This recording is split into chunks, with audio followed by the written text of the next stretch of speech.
काहीच पर्याय नाही आपल्याकडे। चांगली बातमी दिलीस आम्हाला चांगल्या दिवशी। आज गुढीपाडवा आहे ना, तुझ्या नवीन आयुष्याला सुरुवात झाली यारू। रडू नकोस, डोळे पुस बरं। चल उठ, पटकन ये बाहेर। आता आरू मेली तरी कोणाला काहीही सांगणार नाही। दिग्विजयची शपथ जी घातली, तू शरीरानं मरत नसलीस तरी मनानं तुला आम्हीच मारू। अरू, दिग्विजय भाऊजी कुठे आहेत? जे सकाळपासून दिसले नाहीत ते कुठे? माहित नाही, म्हणजे असतील इथेच कुठे। तुला दिग्विजयसोबत गुढी उभारता येत नाही म्हणून वाईट वाटतंय ना? कसं सांगू दादा तुला की मला काहीही झालेलं नाही। दिग्विजयची शपथ दिली आहे मला आई। अरे वहिनी, सायली कुठे ग? म्हणजे सकाळपासून दिसली नाही ती, आहे कुठे ती? ती गेली असेल तिच्या भावाला भेटायला, महागडी गिफ्ट घेऊन। कुठे आहे मला नाही माहित।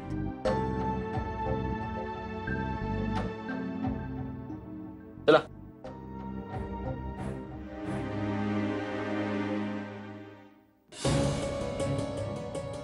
दादाला कळलं की सायली आणि दिग्विजय हनीमूनला गेलेत तर तो गप्प बसणार।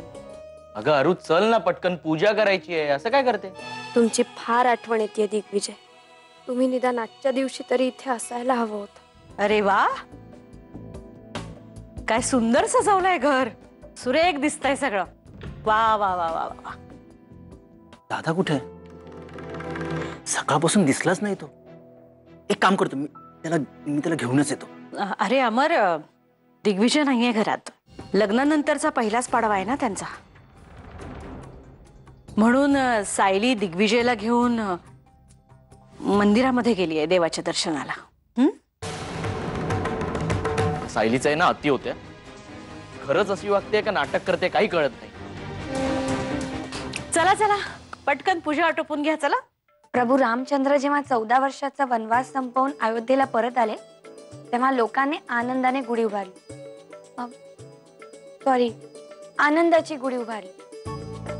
आणि हिंदू पंचांगाप्रमाणे हे नवीन वर्ष असतं। तो नूतन वर्ष अभिनंदन। सगळं अरू वहिनीने शिकवलंय ना तुला? बोल, हो की नाही? तू बघ ना। रेशम, आम्हाला सांग, ही गुढी अशीच का उभारायची? गुढी प्रतीक आहे स्वप्नांचं, आकांक्षांचं। त्या आकाशापेक्षाही उंच जाऊ म्हणून कळकाच्या बांबूला रेशमी कापडाबरोबर कडुलिंब आणि साखरेची माळ बांधतात।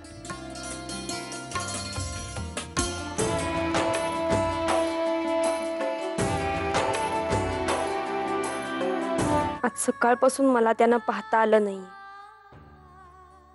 आजच्या दिवशी तरी निदान मला त्यांची सोबत मिळू दे। मनापासून मागितलेलं मिळतं असं म्हणतात ना, मग असं असेल तर माझ्या दिग्विजयपर्यंत माझी प्रार्थना पोहोचू दे। आपण परत आलो म्हणून रागवलेस ना?